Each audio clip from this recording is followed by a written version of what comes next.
Mon histoire a commencé avec l'abandon. Je suis né et j'ai été laissé dans une simple boîte à chaussures. Une famille m'a adopté, oui.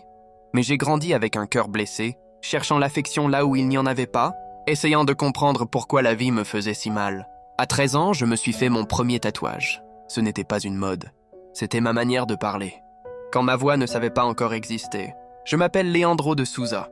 Pendant des années, on m'a connu comme l'homme le plus tatoué du Brésil. Plus de 95% de ma peau recouverte.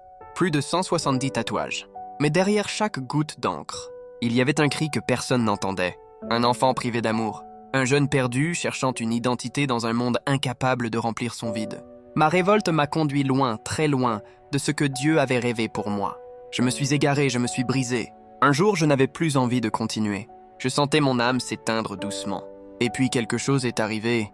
Quelque chose que je n'arrive toujours pas à expliquer. Il y a 2 ans, alors que je vivais dans un refuge, quelqu'un m'a parlé de Jésus.